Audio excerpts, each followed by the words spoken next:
Well, let's go back to one of our top stories of the day. Of course, President Xi concluded his visit to Kigali. And let's get an update on the ground. CGTN's Peninah Karibe now joins us in Kigali. Peninah, welcome to the show. Now, of course, both countries were expected to sign quite a number of new agreements and suddenly launch some new projects as they strengthened bilateral relations. Give us an update on that visit. What happened? Well, Uche, I can tell you it was a whirlwind trip by President Xi Jinping here in Kigali. He was here for literally 24 hours, but within those 24 hours, he and his host, President Paul Kagame, accomplished quite a lot. Now, the heads of state, the two heads of state signed no less than 15 deals, and those of course included concessions and loans for various investment projects here in the country, and they were worth millions of dollars, even though we don't yet have the specific figures of just how much they were valued at. Now, of course, some of these grants involved the construction of the new airport here in Rwanda, as well the construction of roads, the expansion of one of the major hospitals in Kigali. And President Kagame describing these agreements as a sign of what can be possible between these two countries. He described these agreements as a revolutionary posture in world affairs, saying it was valuable, more valuable than any amount of money. But of course, this wasn't just about trade, Uche, I can tell you that. The two heads of state discussed about cultural exchanges and people-to-people exchanges.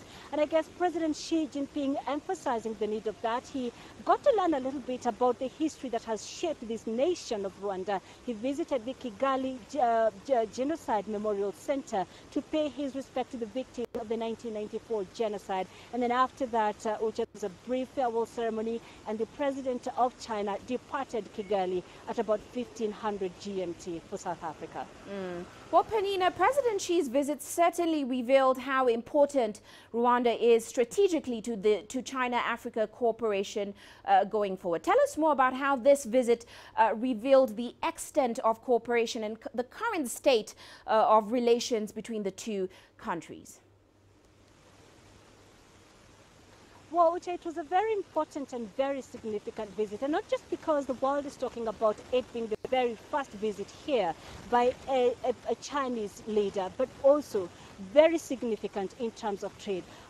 President Xi Jinping, in his very first address when he landed here, lauded President Kagame for what he said was his stewardship towards economic growth of this country. He said it has achieved social stability. And I guess, of course, he also talked about Rwanda achieving influence in the region. Of course, this was underpinned by President Xi's visit here. But to create a picture for you of just how important this cooperation is in Rwanda's economic growth and development, in the past 12 years, Uche, 61 investments by China have been initiated here in Rwanda. They're worth about $420 million. And one of those major investments is a garment manufacturing company. They call it CGTN. Now, that produces garments here in Rwanda and exports them to China, to the United States, and other markets. Now, it was set up in 2014, but in 2016, it sold products to the combined market of the United States and China worth $1 million. And this is a very good example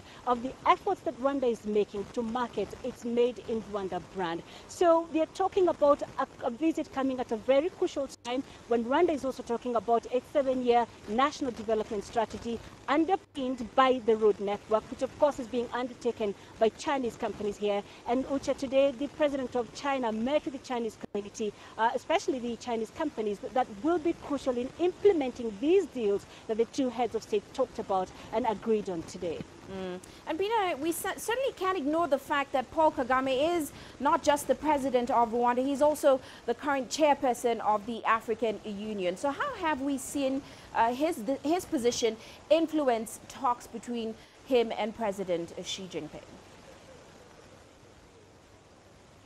Well, you know, at this moment, Ucha, we haven't heard of any discussions between President Paul Kagame and President Xi Jinping touching on the African continent. But I guess it would be obvious to imagine that this is something that did come up. This is something as well that did influence President Xi's visit to Rwanda, given that it is the current chair of the African Union, given that China is the continent's largest trading partner, given that China as well has various interests and investments spread across all the countries here in the African continent, and also talking about this being a build-up to FOCAC, the Forum on China-Africa Cooperation that's coming up in September in Beijing, that talks about the well-being of the economies of these African countries and China. And it's also coming at a time when the continent is facing quite a myriad of challenges, talking about terrorism. We know that insecurity as well, and we know that China has invested, it's brought troops here in Africa in peacekeeping missions. You talk about Mali, for instance, in South Sudan. We know that